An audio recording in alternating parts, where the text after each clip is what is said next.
herederos del barro y la magnificencia. En junio de 2011, Christchurch, Nueva Zelanda, sufrió un terremoto que dejó gran parte de la ciudad sumida en el caos. Destruyó edificios e infraestructuras y dejó sin electricidad a más de 50.000 hogares.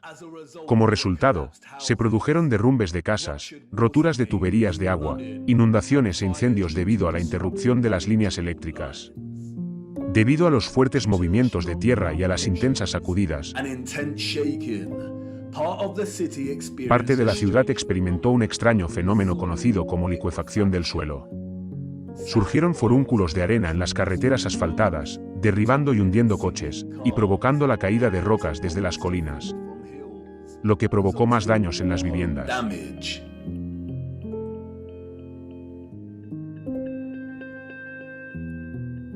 La licuefacción del suelo se produce cuando el suelo saturado pierde su resistencia y rigidez, en respuesta a una tensión aplicada, como las sacudidas u otros cambios repentinos como una fuerte explosión.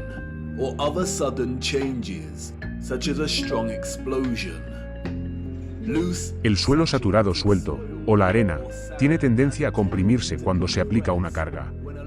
Pero, en el caso de una tensión, como una sacudida o una explosión, vemos lo contrario. El suelo tiende a diluirse. Y el resultado son unas traicioneras arenas movedizas o arcilla rápida. La tierra se convierte en líquido, lo que hace que las estructuras de gran masa, como edificios, infraestructuras y coches, empiecen a hundirse, volcarse o derrumbarse.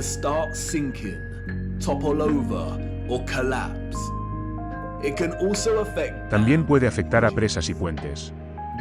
Las corrientes de turbidez también pueden formar enormes corrimientos de tierra imposibles de detener.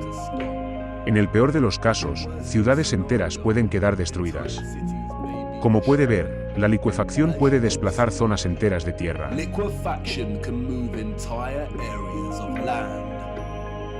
El lodo puede elevarse dramática y rápidamente. Y su fuerza destructiva es imparable. Es un fenómeno bien documentado. El terremoto de 1964 en Negate, Japón, causó licuefacción. Y podemos ver los efectos muy claramente en estas fotos.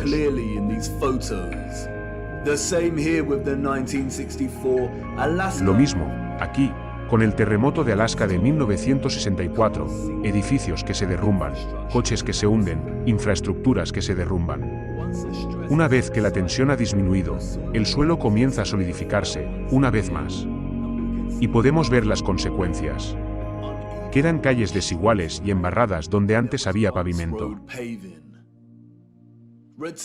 Volviendo a las fotografías de las ciudades del siglo XIX, vemos una situación similar.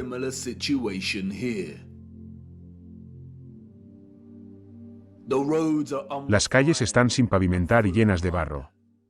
Vemos calles poco refinadas, desiguales, toscas y llenas de barro por todas partes, con el telón de fondo de una arquitectura refinada, sofisticada y magnífica.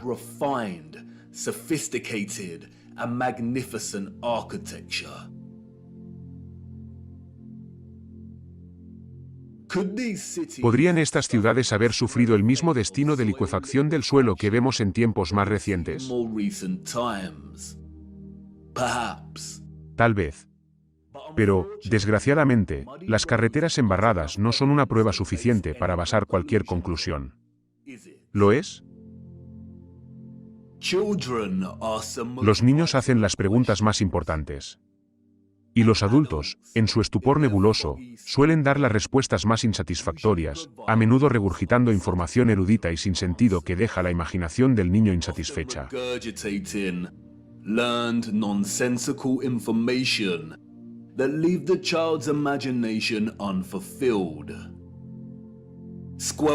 Avanzando a duras penas por estas carreteras embarradas del siglo XIX, observando su entorno, un niño puede preguntar: ¿por qué construyeron las ventanas tan bajas hasta el suelo?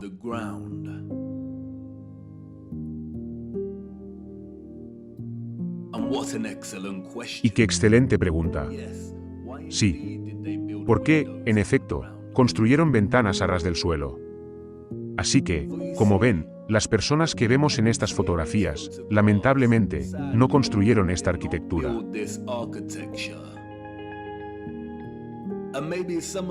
Y tal vez, algunos de ellos, en algún momento de su ajetreado día a día, se hagan exactamente la misma pregunta.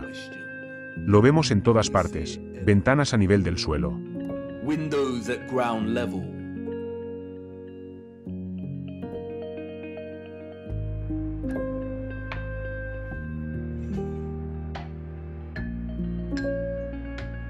Windows partially below. Ventanas parcialmente por debajo del nivel del suelo.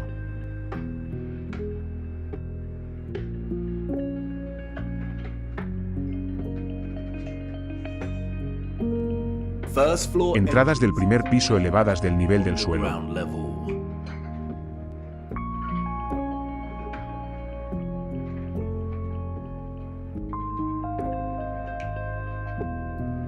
Steps leading down. Escalones que conducen a entradas por debajo del nivel del suelo.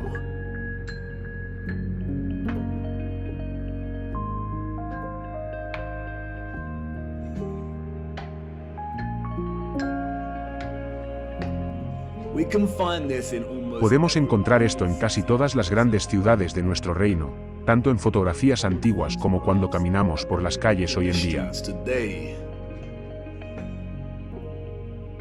And what does it tell us? ¿Y qué nos dice esto?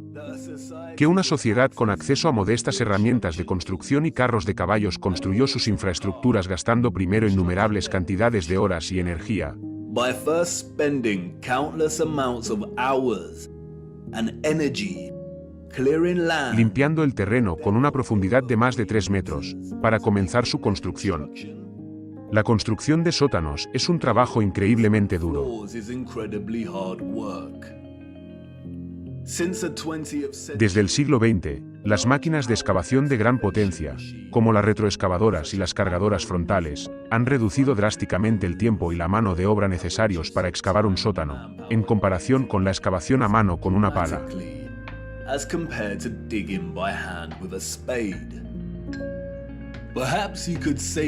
Tal vez se pueda decir que nuestros antepasados históricos estaban así de entregados a la arquitectura que construían. Y se podría decir que muchos de los edificios hundidos que vemos se deben en realidad a elevaciones y depresiones del paisaje natural.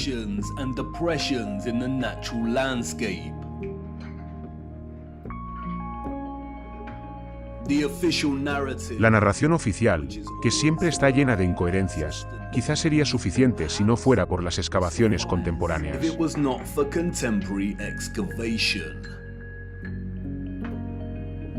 Cuando observamos fotografías como esta, nos damos cuenta inmediatamente de que lo que estamos viendo son ventanas y puertas, a 2 o 3 metros bajo la superficie del suelo.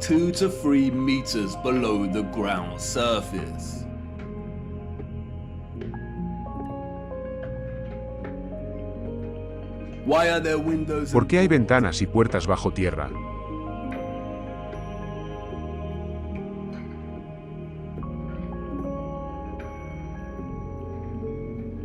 ¿Qué es esto que vemos en nuestras ciudades? La acumulación natural del suelo a lo largo del tiempo.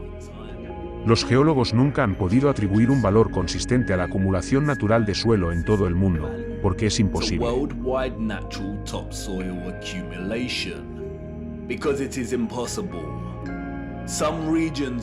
Algunas regiones de nuestro reino experimentan una acumulación constante de tierra vegetal. En cambio, otras regiones experimentan una erosión constante. Muchos historiadores y arqueólogos han observado que muchas ciudades a lo largo de los siglos han sido destruidas por guerras y fenómenos naturales, como terremotos, cenizas volcánicas e inundaciones.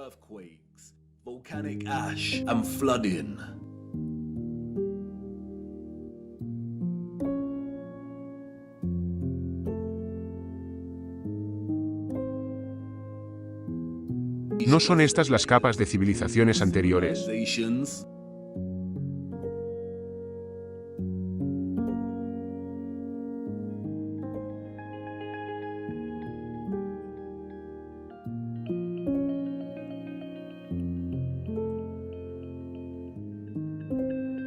No, no lo son. Vemos, una y otra vez, pisos enteros de edificios, consistentes con la arquitectura existente por encima de la capa de tierra.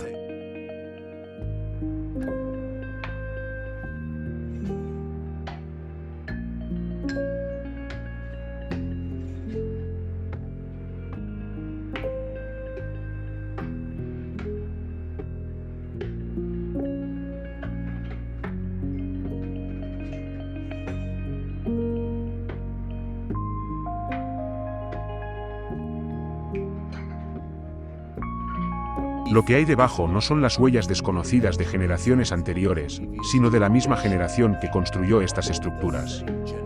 Y, una vez que se ve realmente este tipo de infraestructura hundida y enterrada que existe con tanta prevalencia en nuestro mundo, nunca se puede dejar de ver.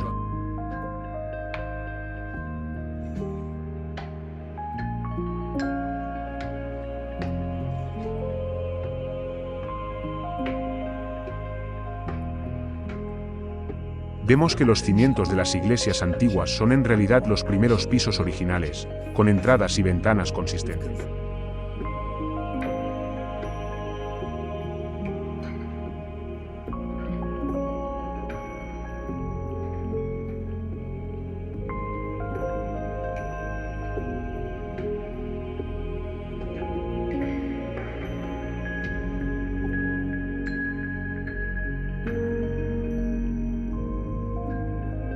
Vemos mosaicos desenterrados.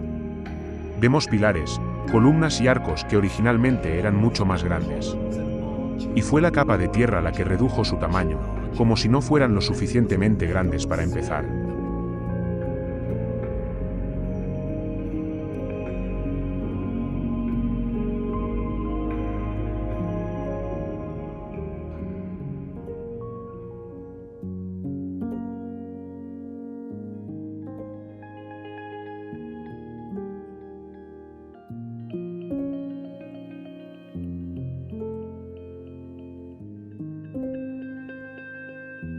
Y, al igual que con el terremoto de 1964 en Negate, Japón, también encontramos muchas de las llamadas estructuras antiguas que se inclinan como si, en algún momento, el suelo bajo estas estructuras se aflojara y licuara. Tenemos la torre de la iglesia de Surursen y la torre de la iglesia de Nuestra Señora de la Montaña, en Alemania.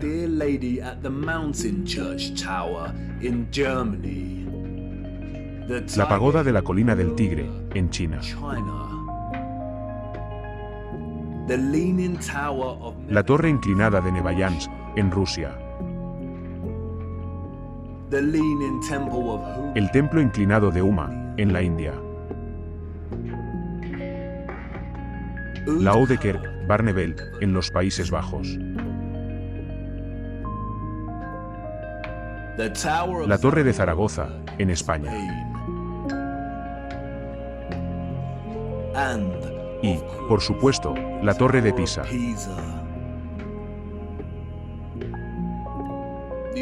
Los mentirosos oficiales del mundo tratan de justificar las estructuras enterradas e inclinadas que vemos, llenando nuestras cabezas con historias de antigüedad y geología siempre cambiante. Pero la cosa se complica para ellos cuando dirigimos nuestra atención a América.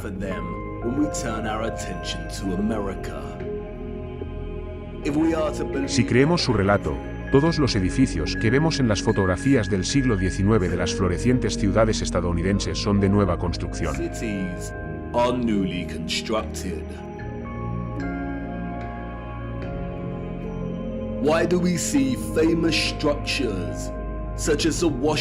¿Por qué vemos estructuras famosas, como el edificio de la capital de Washington, con una infraestructura consistente que se entierra muy profundamente en el suelo? Y de nuevo, las incoherencias no tienen sentido.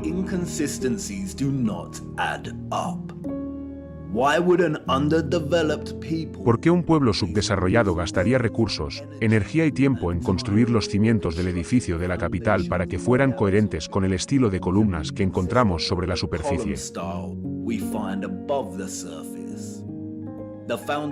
Los cimientos no tenían por qué tener columnas. Las columnas, nos dicen, son una elección estilística, no funcional. Entonces, ¿por qué lo harían? En pocas palabras, no lo harían.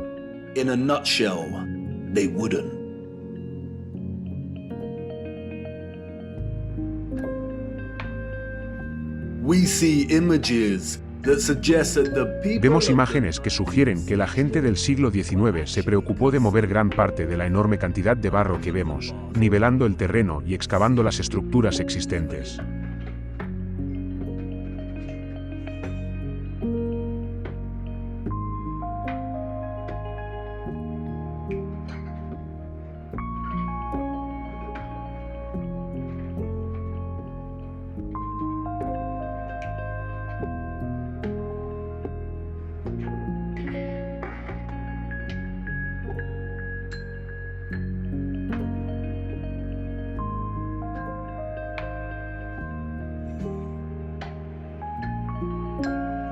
La consistencia y la prevalencia de la arquitectura enterrada en todo nuestro reino indican que lo que ocurrió fue un evento mundial, a pesar de las diferencias regionales en la acumulación natural de la capa superior del suelo y la erosión. in natural topsoil accumulation and erosion. And there is no official Y no hay ninguna explicación narrativa oficial que justifique la arquitectura enterrada que vemos. no explanation provided to justify No hay ninguna explicación que justifique la cantidad de barro que vemos en las fotografías del siglo XIX de nuestras ciudades. En las carreteras, el barro se amontona por el desbroce. Las carreteras desniveladas. La tierra devastada. Pero, la arquitectura grandiosa perfecta e intacta. intact. Applauded by literary scholars. Aplaudido por los estudiosos de la literatura por su uso de la niebla como símil y metáfora inicial para pintar un retrato de Londres como un centro corrupto en medio de la floreciente industrialización, muchos suelen pasar por alto que la novela de Charles Dickens de 1852, Bleak House, se abre en realidad con una imagen diferente. Dickens's 1852 novel Bleak House actually opens with a different image. Londres. London. Hace poco que terminó el periodo de Michaelmas, y el Lord Chancellor está sentado en el Lincoln's Inn Hall. Implacable tiempo de noviembre. Tanto barro en las calles como si las aguas se hubieran retirado de la faz de la... o lo es. La licuefacción causó estragos en Christchurch y Negate. Pero se trató de terremotos aislados y solo afectó a partes de cada ciudad. No es posible que haya habido enormes terremotos simultáneos en todo el mundo durante un periodo similar. Simultaneous earthquakes around the world during a similar period. Or is it? Incluso Wikipedia nos dice que la licuefacción puede producirse de forma natural o artificial a partir de un terremoto u otro cambio repentino en las condiciones de tensión.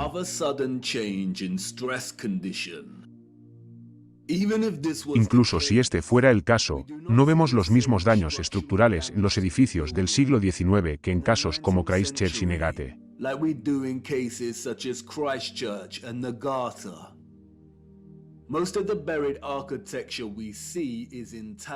La mayor parte de la arquitectura enterrada que vemos está intacta. Está hundida o el nivel del suelo se ha elevado al menos 3 metros, a veces de manera uniforme y otras veces parcialmente enterrada en colinas de barro onduladas, como si hubiera habido enormes desprendimientos. El extraño caso de la arquitectura enterrada permite extraer las siguientes conclusiones. 1. Que lo que hay debajo no son los restos de civilizaciones anteriores. La mayoría de las veces, las estructuras enterradas coinciden con la arquitectura que vemos en la superficie.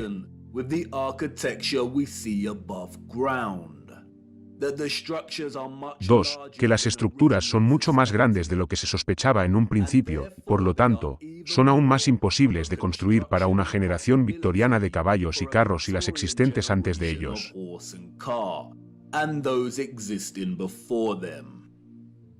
3. Que la acumulación natural de tierra vegetal y la licuefacción del suelo no son explicaciones satisfactorias para lo que vemos aquí. Lo que haya ocurrido tuvo que ser algo mucho más grande y extendido, como una especie de cataclismo terrestre natural o artificial.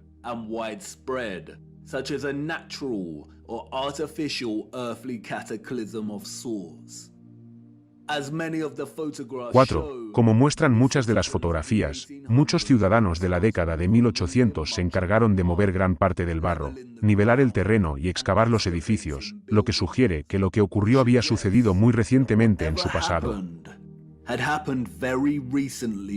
in their past. 5. La ausencia total de una justificación razonable de la corriente principal para la arquitectura enterrada que vemos sugiere que los controladores de nuestro reino están tratando deliberadamente de ocultar lo que sea que haya sucedido.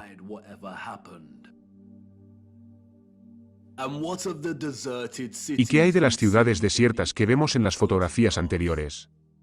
Si estas ciudades estaban realmente vacías, debemos preguntarnos por qué. También debemos preguntar cómo llegó toda la gente allí al final. En el espacio de unos 30 años, vemos que una ciudad pasa de ser estéril a ser bulliciosa.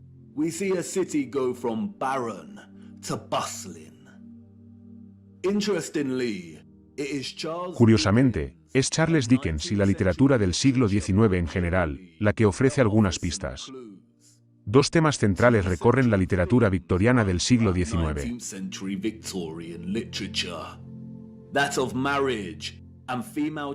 El del matrimonio y la castidad femenina y el de los huérfanos y la adopción.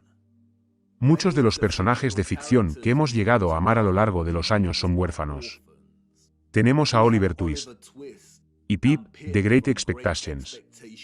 Tenemos a la huérfana Jane Eyre y a Heathcliff, de Cumbres Borrascosas. Tenemos a Mowgli, de El libro de la selva. Kesset, de Los Miserables. Tenemos a Edie, Rapunzel, Peter Pan, Blancanieves. Tenemos a Tom Sawyer y Huckleberry Finn. Y Anna, de Tejas Verdes. Y estos libros eran de su época, en cuanto a la prevalencia de la orfandad. El único problema es que estas novelas romantizan la figura del huérfano, desvinculado de la sociedad por defecto, y por lo tanto pavimentan el camino de su vida como una oportunidad imprevista. Esto no era la realidad. El tema del matrimonio y la castidad que encontramos en tantas obras literarias del siglo XIX, como las de Jane Austen, las Brontes, George Eliot, Dickens, Thomas Hardy, León Tolstoy, Víctor Hugo y otras,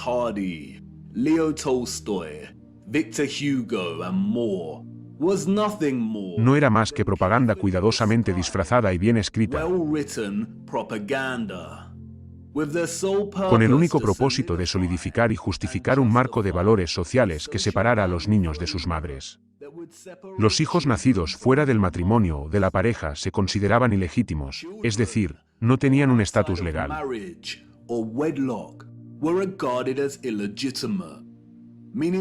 Los hijos ilegítimos fueron un grave estigma a lo largo del siglo XIX.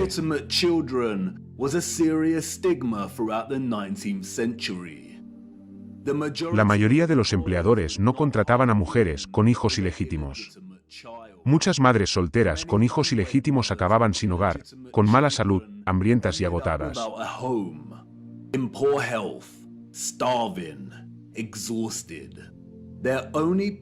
Su único lugar de refugio era el asilo, donde realizaban las tareas más desagradables. En algunos lugares, las mujeres con hijos ilegítimos eran señaladas y tenían que llevar un uniforme especial, que alertaba a todo el mundo de su condición de madre soltera o mujer caída. Como resultado, se creó una gran cantidad de orfanatos e instituciones de expósitos. Este es el London Foundling Hospital, muy activo en el siglo XIX. Fíjese en su tamaño. Charles Dickens estaba obsesionado con este lugar, inspiración, dicen. La narración oficial nos dice que unas 4.500 mujeres entregaron a sus hijos a este enorme edificio. Pero, esto fue solo una institución. Wikipedia nos ofrece una lista parcial de más de 64 orfanatos que se fundaron en el Reino Unido durante el siglo XIX. La lista es solo parcial.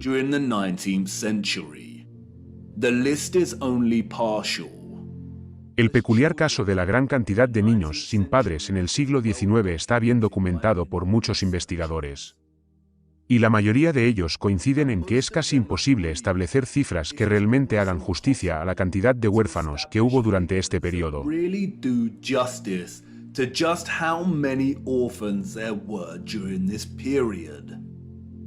Their footprint did not enter the Su huella no entró en los libros de registro. formed in the mud. Se formó en el barro y luego fue arrastrada por la corriente.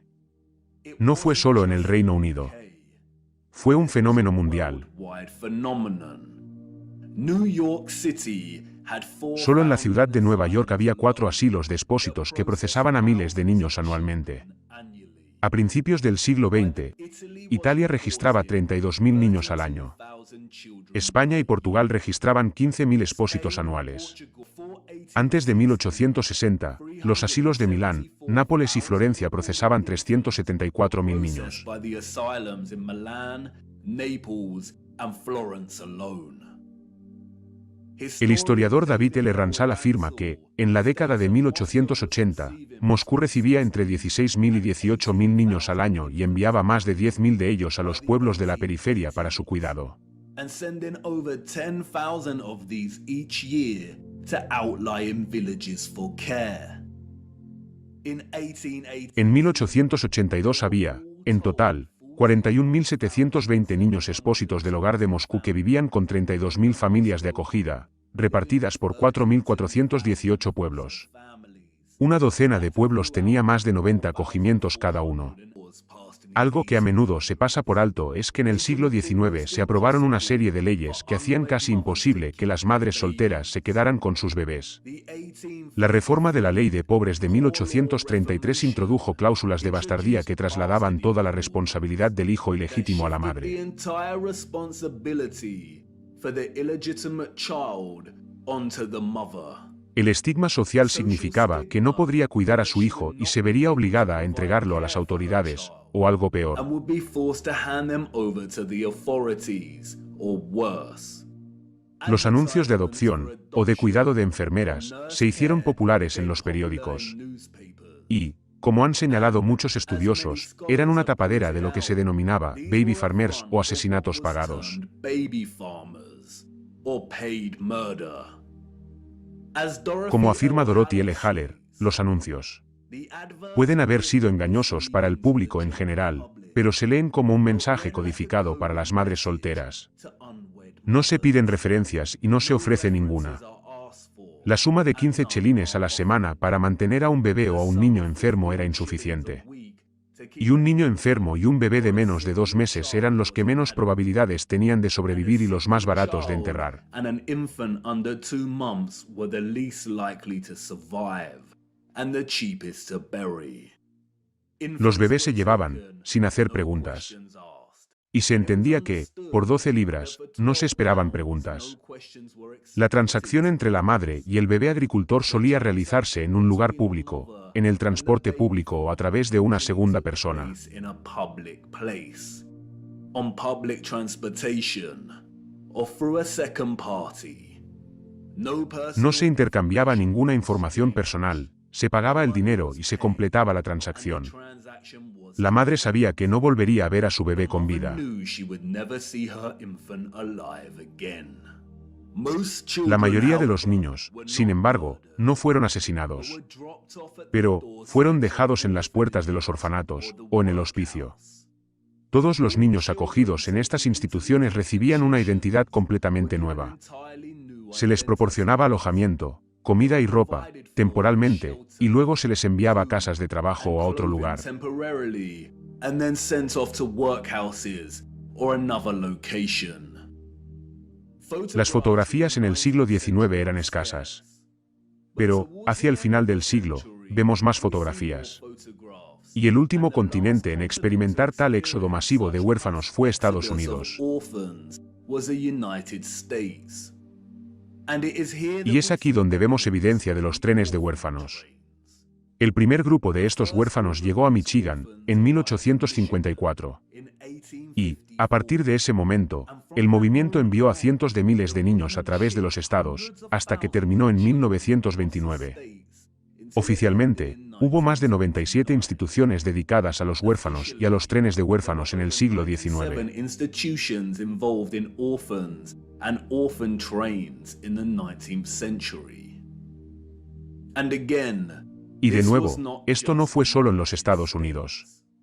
Annie M.C. Person pasará a la historia como una mujer que estafó a más de 100.000 niños expósitos y los envió desde el Reino Unido a Canadá, Nueva Zelanda y Sudáfrica, e incluso a los confines de la Tierra, en Australia, para que fueran vendidos como mano de obra infantil. And even to the outer edges of the earth in Australia, so that they could be sold into child labor. Why do we see ¿Por qué vemos tantas fotografías de huérfanos en casas de trabajo? ¿Por qué trabajan con maquinaria creada para el uso de los adultos? ¿No había suficientes adultos en esa época para realizar ese trabajo?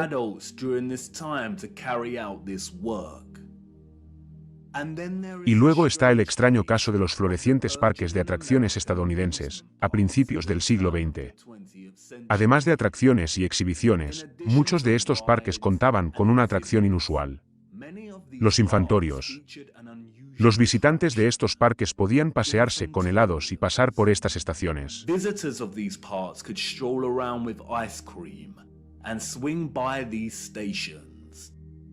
Una visita equivalente a la de una unidad de cuidados intensivos neonatals en pleno funcionamiento, con incubadoras llenas de bebés prematuros dormidos.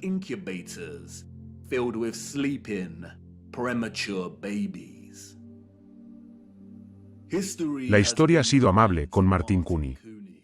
Considerado un héroe, Cooney fue la mente alemana detrás de las incubadoras.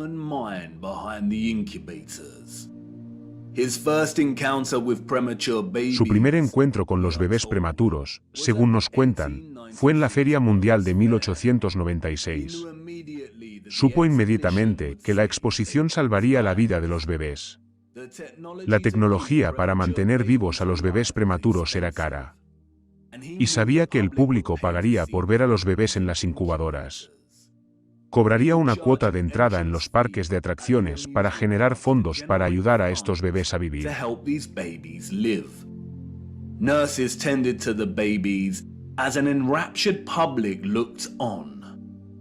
Como en cualquier otra atracción, las exposiciones de bebés prematuros incluían a pregoneros que intentaban atraer al público para que viniera a ver a los bebés. No sé ustedes, pero encuentro algo muy extraño en estas incubadoras. Los anunciantes presentan a los bebés vivos. En muchas de las ferias en las que Cooney mostraba a sus bebés también había exposiciones de eugenesia. La eugenesia es un campo de la pseudociencia corrupta que avala la cría selectiva para mejorar la calidad genética de la población humana.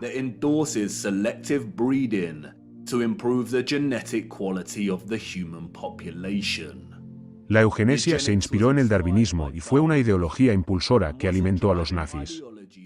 ¿Por qué la gente paga por ver bebés vivos, como si nunca hubiera visto un bebé vivo? ¿Acaso la gente de la época no tenía sus propios bebés? ¿Y dónde están los padres de estos bebés?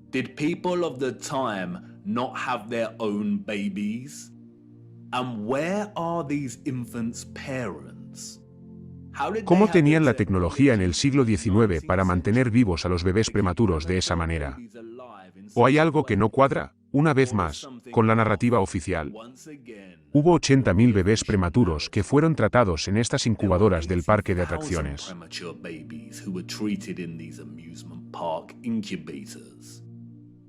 80,000. Los cientos de miles de huérfanos en el siglo XIX son apenas creíbles. ¿Eran las mujeres realmente tan despreocupadas? ¿Tenía Estados Unidos las cifras de población para justificar 80.000 bebés prematuros? No estamos hablando de huérfanos, sino de niños nacidos prematuramente.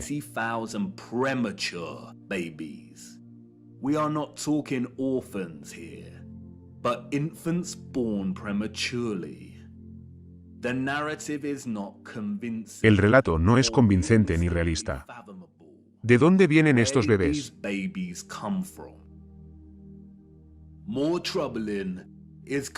Más preocupantes son los antecedentes de Cooney. Como muchos historiadores han señalado, no tenía título ni formación médica. Su historia es muy similar a la de la filantropía poco convincente que encontramos en torno a algunas de nuestras figuras contemporáneas, que tampoco tienen títulos de medicina.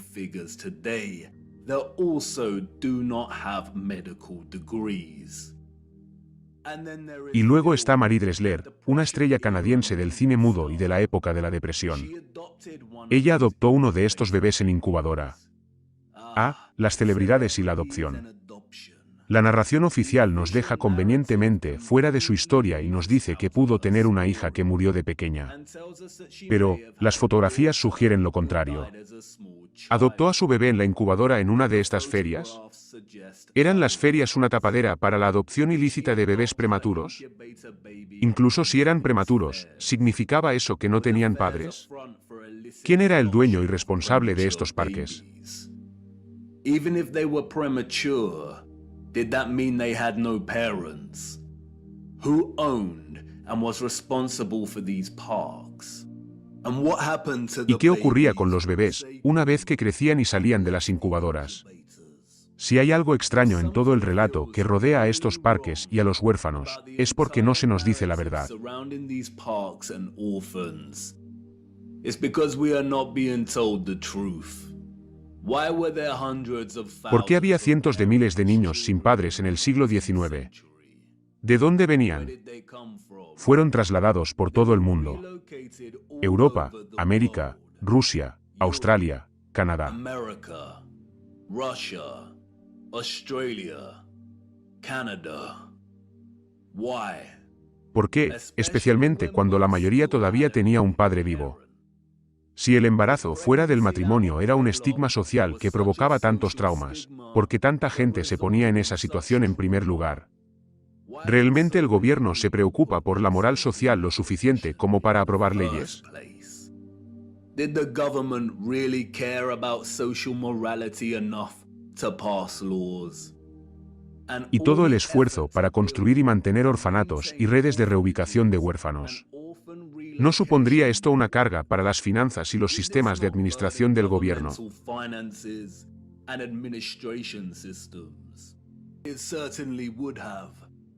Desde luego que sí. Pero, verás, había un propósito mayor detrás de la agenda mundial del gobierno: la repoblación.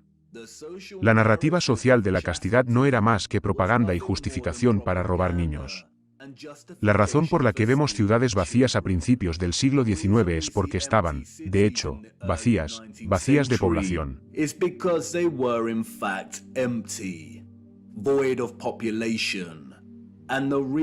Y la razón por la que están bulliendo 30 años después es porque los huérfanos fueron enviados a estas ciudades para repoblarlas. A principios del siglo XIX se produjo una especie de reajuste mundial, mediante la despoblación y la repoblación.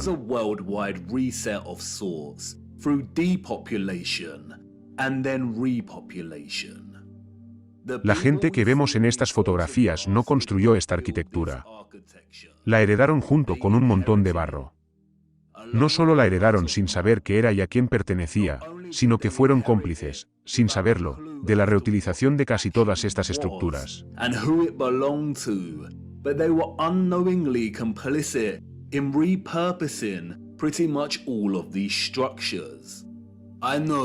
Lo sé, nada de esto tiene mucho sentido en este momento. Probablemente se pregunte por qué estas ciudades estaban vacías y llenas de barro. ¿Qué pasó para que los gobiernos tuvieran que repoblar la tierra? Y sé lo que estás pensando. Todo esto es muy intrigante. Pero, ¿qué tiene esto que ver con la tierra plana? ¿Quieres saber más sobre el firmamento, el sol y la luna y nuestro plano estacionario? No te preocupes. Todo se aclarará a medida que continuemos nuestro viaje. Las evidencias predominantes de infraestructuras enterradas, junto con ciudades desiertas y una floreciente industria de huérfanos, son solo el comienzo. Todas estas son pistas necesarias que insinúan algún tipo de cataclismo. Pero la verdadera historia aún no ha comenzado. El escenario tenía que estar preparado, primero.